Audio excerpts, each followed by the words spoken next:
बिस्मिल्लाहिर्रहमानिर्रहीम। अस्सलामु अलैकुम। Myself is Daud Nawaz. I'm serving Bahauddin Zakariya University Multan, Sub-Campus Lodhra, as a visiting lecturer in Department of Public Administration. I'm teaching the course of Financial Accounting in class BPA 4th semester.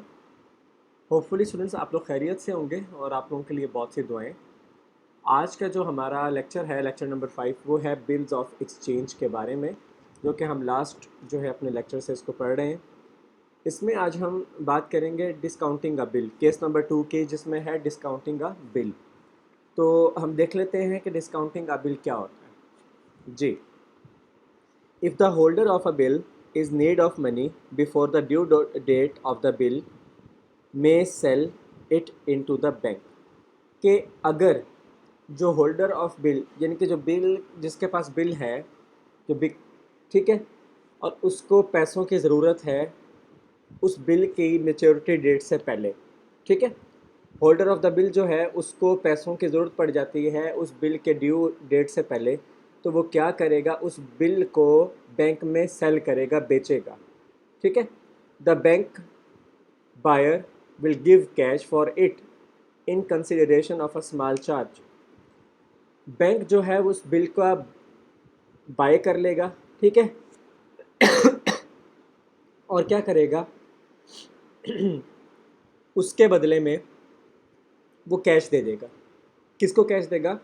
जिसने bill को cell किया, यानी कि holder of a bill जो था उसको bank bill को bye करके उसको कैश दे देगा, और कुछ जो है उस पर थोड़ा सा अमाउंट जो है वो चार्ज करेगा, ठीक है ना, कुछ अमाउंट उस पर क्या करेगा, चार्ज करेगा। This is called discounting a bill. तो ये क्या कहलाएगा? डिस्काउंटिंग अ बिल कहलाएगा जी। इसी तरह से the amount deducted by bank of the bill from the face value of the bill is called discount. के जो अमाउंट बैंक ने डिडक्ट की उस बिल में से, ठीक है, क्या हुआ कि जो बिल था, उस बिल की जो वैल्यू थी, फेस वैल्यू थी, उसमें से कुछ अमाउंट जो है बैंक ने डिडक्ट कर ली, तो वो कहलाई डिस्काउंट कहलाई। Discount is calculated at a certain rate per annum on the amount of the bill. Clear? इसी तरह से अगर हम इसकी अकाउंटिंग एंट्रीज को देखें तो हमारे पास वही दो बुक्स होती हैं, क्रेडिटर बुक और डेप्टर बुक। तो क्रेडिटर बुक में क्या एंट्री करेगा क्रेडिटर, कि मेरा bank account debit discount value के साथ, और डिस्काउंट अकाउंट भी मेरा डेबिट, जो कि अमाउंट ऑफ डिस्काउंट मुझे आई, ठीक है। इसी तरह से जो बिल्स रिसीवेबल अकाउंट जो था फुल वैल्यू के साथ, वो मेरा क्या हो गया, क्रेडिट हो गया। क्लियर? इसी तरह से अब डेप्टर की देख लेते हैं। डेप्टर क्या करेगा, the acceptor has no concern with the discounting of the bill. कि जो डेप्टर है, जिसने एक्सेप्ट किया है उस बिल को, उसको डिस्काउंटिंग के साथ, बिल की डिस्काउंटिंग के साथ किसी किस्म का कंसर्न नहीं है। He or she has to pay it on the due date to the holder. उसने इस बिल को जब ड्यू डेट होगी, उस ड्यू डेट पर उसने उस होल्डर को पे करना है, who ever he may be, चाहे वो कोई भी हो, ठीक है ना, उसको इससे कोई सरोकार नहीं है। तो अब यहाँ पे हम इसकी एग्जांपल देख लेते हैं, इलस्ट्रेशन एग्जांपल नंबर 7.2, ठीक है। वो कहता है कि एक्स, मिस्टर एक्स है, ठीक है, और एक है मिस्टर वाई। एक एक्स है और एक कौन है, वाई है। एक्स ने क्या किया, X draws a 3 month bill for ₹2000 on Y on the 1st January 1991 full value received. X ने जो है एक बिल 3 माह के लिए 1 जनवरी 1991 को 2000 रुपये मालियत का वाई के नाम ड्रॉ किया, ठीक है। वाई ने क्या किया, उस बिल को एक्सेप्ट कर लिया और उसको रिटर्न कर दिया एक्स को, ठीक है। हु डिस्काउंट इट ऑन 4 जनवरी 1991, और एक्स को रिटर्न किया, और उसने क्या किया, उसने 4 जनवरी 1991 को डिस्काउंट इसको इसको डिस्काउंट दिया, ठीक है ना। इसी के साथ साथ विद हीज बैंक एट पर 6% एनम, ठीक है। अब उसने क्या किया, उसने इस बिल को 4 जनवरी को ही, उसको पैसों की ज़रूरत पड़ी 4 दिन बाद ही, उसने क्या किया, इस बिल को डिस्काउंट कर लिया, बैंक से डिस्काउंट करवा लिया 6% पर एनम के साथ। ठीक है ना, कि जो जो टोटल अमाउंट थी बिल की उस पर 6% पे उसने बिल से इस बिल को क्या करा लिया, एक्सेप्ट करा लिया। ठीक है, बैंक ने उसको पैसे दे दिए इसके बदले, और उन्होंने 6% जो है वो इस पर डिस्काउंट दे दिया, डिस्काउंट की। ठीक है, अब क्या हुआ कि Y pays acceptance on the due date. Y ने क्या किया, इस बिल की ड्यू डेट पर एक्सेप्टेंस अपने पास कबूल कर ली, जो ड्यू डेट आई यानी कि 3 माह बाद। अच्छा, एक्स को जब अपनी एंट्रीज करनी है अपने जर्नल में तो वो कैसे करेगा, उसको हम लोग देख लेते हैं कि 1 जनवरी 1991 को उसने वाई के नाम पर एक बिल लिखा। जब वाई ने उस बिल को उसको एक्सेप्ट किया और उसको वापस कर दिया बिल, तो वो अपने पास एंट्री करेगा एक्स के बिल्स रिसीवेबल अकाउंट डेबिट। ठीक है, बिल्स रिसीवेबल अकाउंट डेबिट और वाई अकाउंट क्रेडिट, कितने से, 2000 से। और यहाँ पे वो लिख लेगा कि 2000 रुपीज़ का बिल जो था वो मैंने जो है लिखा, वाई के नाम लिखा, और वाई ने उस बिल को जब रिसीव किया तो मेरे पास डेबिट आया, मेरे पास वो बिल रिसीवेबल अकाउंट डेबिट आया, और वाई जो है वो मेरा क्रेडिटर बन गया, और यहाँ पे मेरे पास acceptance of the bill received हो गई जी। 4 जनवरी को क्या हुआ कि उसको पैसों की ज़रूरत हुई, वो बैंक में चला गया। क्या चीज़ लेके गया, वही बिल लेके गया कि जो बिल उसने वाई के लिए लिखा था। ठीक है, वाई ने यानी कि जो बिल उससे लिखवाया था, ड्रॉ करवाया था, और वाई ने उस बिल को देखते हुए उसको एक्सेप्ट कर लिया था कि मुझे ड्यू डेट को मेरे पैसे दे देना, ये बिल तुम्हारे नाम। अब उसने क्या किया, वो बिल को जाके बैंक में दिया, उसने कहा कि मुझे पैसों की ज़रूरत है, काइंडली आप इस बिल को मुझे कैश कर दें। बैंक ने कहा हम कैश तो कर देंगे मगर हम इस पर 6% डिस्काउंट लेंगे आपसे। उसने कहा कोई मसला नहीं है, आप मुझसे डिस्काउंट रिसीव कर लें। और आपको पता है कि 2000 रुपीज़ का 6% कैसे लेना है, बहुत सिंपल है, और यहाँ पे आपके पास ये नोट में भी लिखा हुआ है कि जो 2000 रुपीज़ है इसको मल्टीप्लाई करेंगे 6 के साथ और डिवाइड करेंगे 100 के साथ, फिर उसको जो है मल्टीप्लाई करेंगे 3 के साथ और डिवाइड करेंगे 12 के साथ, तो हमारे पास आंसर आ जाएगा 30। क्योंकि ये जो डिस्काउंट होता है ये होता है पर एनम के लिए। ठीक है, एक बात याद रखिएगा, ये होता है पर एनम के लिए, और पर एनम से मुराद यहाँ पे जो है वो बिल 3 मंथ्स के लिए 3 मंथ्स के लिए है। ठीक है, तो ये आप लोग लाजमी याद रखिएगा कि ये जो बिल है ये 3 मंथ्स के लिए ड्रॉ हुआ है। क्लियर, जब ये 3 मंथ्स के लिए ड्रॉ हुआ है तो इसको आप मल्टीप्लाई करोगे 3 मंथ्स के साथ और इसको डिवाइड करोगे ओवरऑल 12 मंथ्स के साथ, तो आपके पास 30 आंसर आएगा जी। बैंक अकाउंट आप जो है आपका 1970 रुपीज़ के साथ डेबिट हो गया। डिस्काउंट जो है बैंक ने रिसीव किया 3 मंथ्स का ये हुआ था ना, 3 मंथ्स के लिए था ये, तो बैंक ने 3 मंथ्स के लिए जो है इसका डिस्काउंट रिसीव किया 3 मंथ्स का, क्योंकि ये 3 मंथ्स के लिए लिखा हुआ था, तो वो वैल्यू थी 30 रुपीज़, और बिल्स रिसीवेबल अकाउंट जो था वो 2000 से क्रेडिट हो जाएगा। तो इसका वो अपने पास एंट्री करेगा कि bill discounted at a bank, bill जो है वो डिस्काउंट हो गया है बैंक में 2000 रुपये के साथ। वाई जर्नल, वाई ने क्या किया कि जब एक्स ने ड्रॉ किया बिल 2000 रुपये का वाई के नाम, और वाई ने जब उसको एक्सेप्ट किया बिल को, तो वाई कहता है कि एक्स अकाउंट मेरे पास डेबिट है और बिल्स पे एबल अकाउंट क्रेडिट है, क्योंकि मैंने एक्स को बिल पे करना है, वो मेरे पास बिल्स पे एबल अकाउंट डेबिट है, क्रेडिट है सॉरी। तो यहाँ पे उसने एक्सेप्टेंस जो थी बिल की वो गिवन कर दी, कबूल कर ली। अब यहाँ पे जो है उसने क्या दिया कि ठीक है मैंने आपको एक्सेप्टेंस दे दी है बिल की। अब उसने जो है एक्स ने डिस्काउंट करा लिया और बिल रिसीव कर लिया, कुछ भी कर लिया, उसको वाई से सरोकार नहीं है। वाई ने क्या किया, अप्रैल 2 को, 2 अप्रैल को, जब उसकी मेच्योरिटी डेट थी 3 मंथ्स बाद बिल की, वो गया एक्स के पास और उसने बिल जो है वो पे कर दिया। जब बिल पे किया तो वो अपने पास एंट्री करता है बिल पेएबल अकाउंट डेबिट और मेरा कैश अकाउंट 2000 से क्रेडिट, यानी कि उसने एक्सेप्टेंस पेड कर दी। जब उसने एक्सेप्टेंस पेड कर दी तो उसने बिल पे कर दिया। तो ये हमारी थी डिस्काउंटिंग द बिल की एंट्री। मैं एक चीज़ आपको दोबारा यहाँ पे डिस्काउंट का बता दूँ कि डिस्काउंट क्या होता है बेसिकली, कि यहाँ पे जब उसने मेंशन किया है कि 6% पर एनम, तो इससे मुराद ये है कि 6% जो है वो पर एनम है, जो मतलब अगर वो बैंक डिस्काउंट अलाउ करेगा तो वो 6% पर एनम करेगा, 12 महीने के लिए करेगा। मगर यहाँ पे वो बिल जो था वो 3 मंथ्स के लिए था। तो यहाँ पे आप क्या करोगे, जब 6% निकाल लोगे 2000 का, तो उसके बाद आप उसको मल्टीप्लाई करोगे 3 मंथ्स के साथ, क्योंकि आपको 3 मंथ्स के लिए वो बिल आपका जो था लिखा गया था, और उसको फिर डिवाइड करोगे 12 मंथ्स के साथ कि 3 आप पर एनम में से आपके लिए 3 मंथ्स के लिए वो बिल लिखा गया था।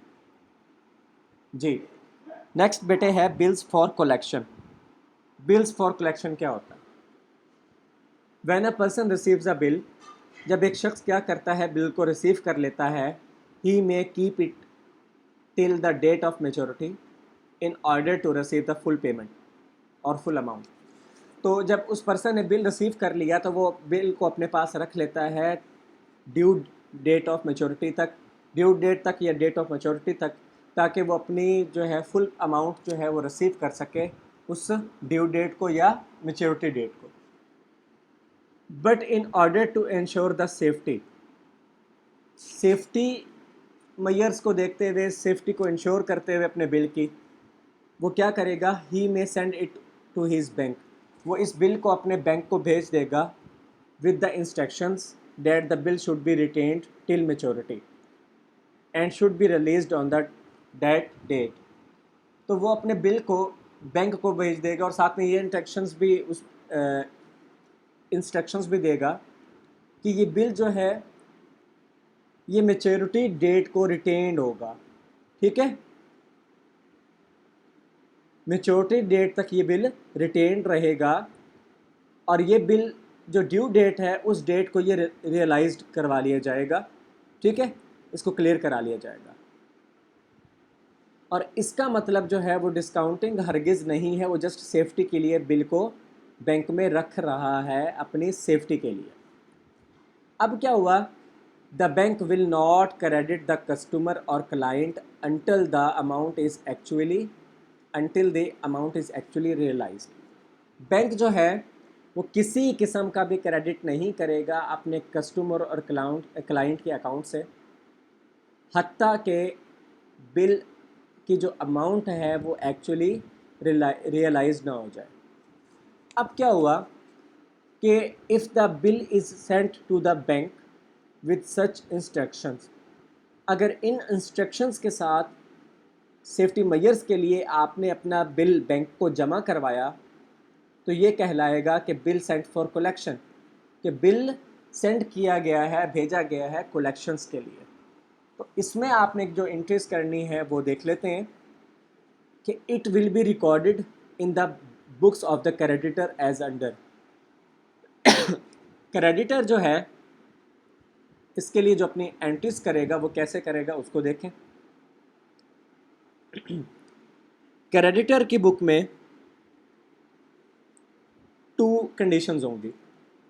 The first condition is the at the time of sending the bill to the bank, कि वो जब बैंक को वो बिल सेंड करेगा तो वो अपने पास क्या एंट्री करेगा कि bank for collection account debit, bills receivable account credit, कि बिल जो है वो कलेक्शन अकाउंट डेबिट हो गया मेरा, मैंने बिल जो है वो कलेक्शन के लिए भेज दिया तो बिल्स फॉर कलेक्शन अकाउंट मेरा डेबिट हो गया, और बिल मेरे से चला गया तो बिल्स रिसीवेबल अकाउंट मेरा क्रेडिट हो गया। इसी की सेकंड टाइप है, जो सेकंड कंडीशन है इस केस की, वो ये है क्रेडिटर बुक में, on the receipt of information from the bank as to collection of the bill on the due date. कि बैंक से आपने जब इंफॉर्मेशन रिसीव की as to the collection of the bill due date को, तो अपने पास जो आप एंट्री करोगे वो करोगे कि bank account debit to bank for collection account credit. Further अगर हम डेप्टर बुक को देखें तो no entries are record in his bank. Debtor की बुक में किसी किस्म की एंट्री नहीं होगी क्योंकि उसको कलेक्शन ऑफ बिल्स के साथ कोई सरोकार नहीं है। क्यों?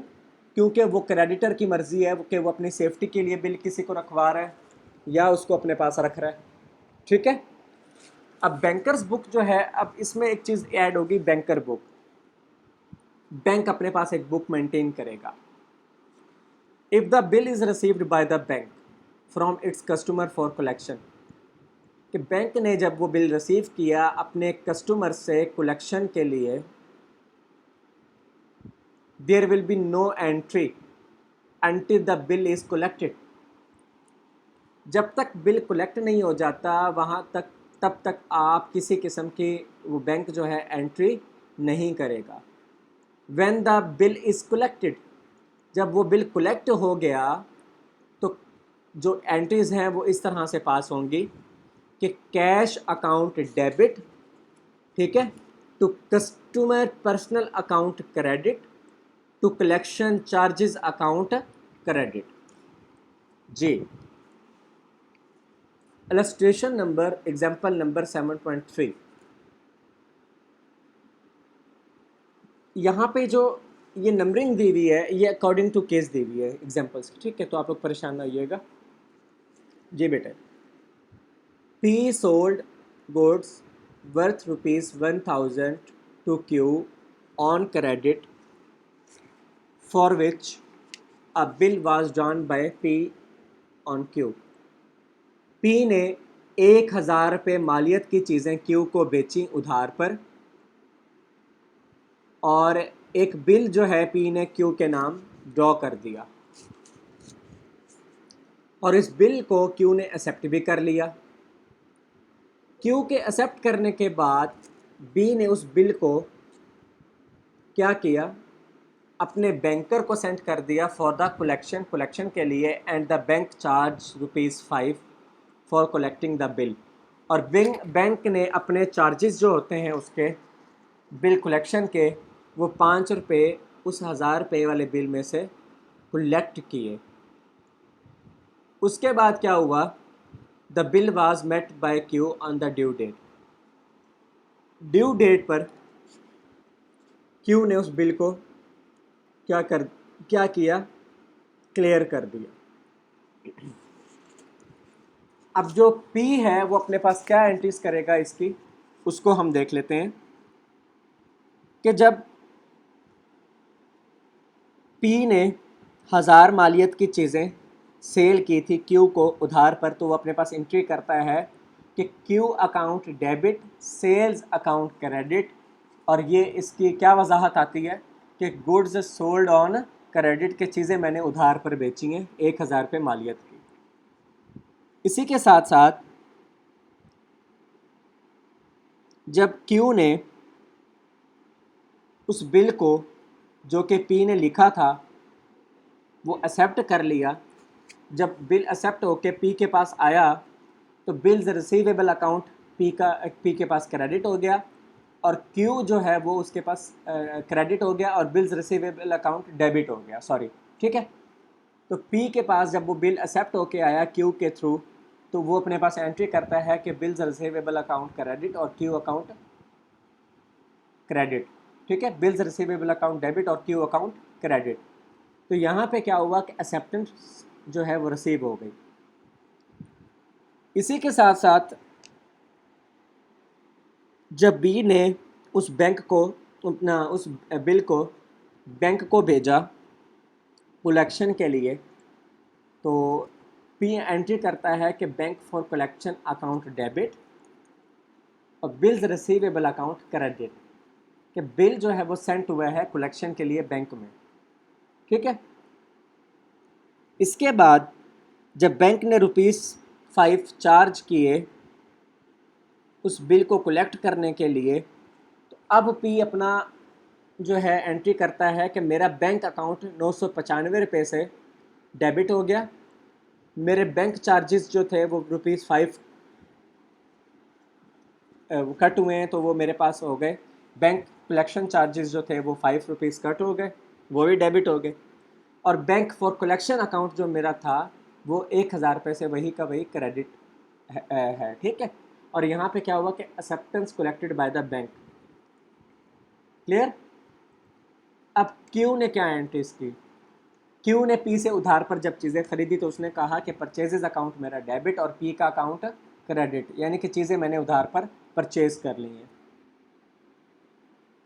अब जब पी ने क्यू के नाम बिल लिखा और क्यू ने उस बिल को एक्सेप्ट कर लिया, जब एक्सेप्ट किया तो इसका मतलब है उसने पी का अकाउंट डेबिट हो गया, उसने अपने पास पी का अकाउंट डेबिट कर दिया। और जो बिल उसने पे करना है इसका मतलब है कि बिल्स पेएबल अकाउंट क्रेडिट हो गया, यानी कि मैंने एक्सेप्टेंस को जो है वो गिव कर दिया है, एक्सेप्टेंस गिवन कर दिया उस बिल के लिए। अब क्या हुआ कि जब ड्यू डेट आई, ड्यू डेट को क्यू ने जाके 1000 रुपये पूरे के पूरे वो पे कर दिए ड्यू डेट को, तो उसकी एंट्री इस तरह से होगी कि बिल्स पेएबल अकाउंट डेबिट और उसका कैश अकाउंट जो है क्यू का वो क्रेडिट हो गया और उस मैच्योरिटी डेट को वो बिल पे हो गया। अब बैंकर बुक में क्या एंट्री होगी कि बैंक के पास क्या हुआ कि कैश अकाउंट 1000 से डेबिट हुआ, ठीक है, क्योंकि बिल उसके पास जमा हुआ। जब बिल जमा हुआ तो इसका मतलब है कैश अकाउंट बिल का 1000 रुपये बढ़ गया। इसी तरह से पी अकाउंट जो है वो 995 से क्रेडिट हुआ और वो जो बिल जब जमा हुआ कलेक्शन के लिए तो उसके कलेक्शन चार्जेस थे वो ₹5 थे, तो वो क्रेडिट हो गए। इसमें क्या हम लिखेंगे कि being the proceed of a bill collected, ठीक है। तो यहाँ पे एक नोट है जो याद रखिएगा, when the bill is received by the banker from P for collection, कि जब कलेक्शन के लिए बिल रिसीव हुआ बैंकर को पी के थ्रू, तो there will be no entry in the book of the bank, तो बैंक अपने पास किसी किस्म की जो है वो एंट्री नहीं करेगा until the bill is collected, जब तक बिल कलेक्ट नहीं हो जाता, ठीक है। आज हमने ये 2 केसेस डिस्कस किए हैं। इंशाल्लाह हम अपने 6th लेक्चर में जो कि हमारा नेक्स्ट लेक्चर है उसमें हम 2 बिल जो है फर्दर डिस्कस करेंगे, जिसमें इंडोर्समेंट ऑफ द बिल है और डिसऑनर ऑफ द बिल है, और उसको हम उसके केसेस के साथ इंशाल्लाह डिस्कस करेंगे। अपना बहुत ज़्यादा ख्याल रखिएगा। जज़ाकल्लाह।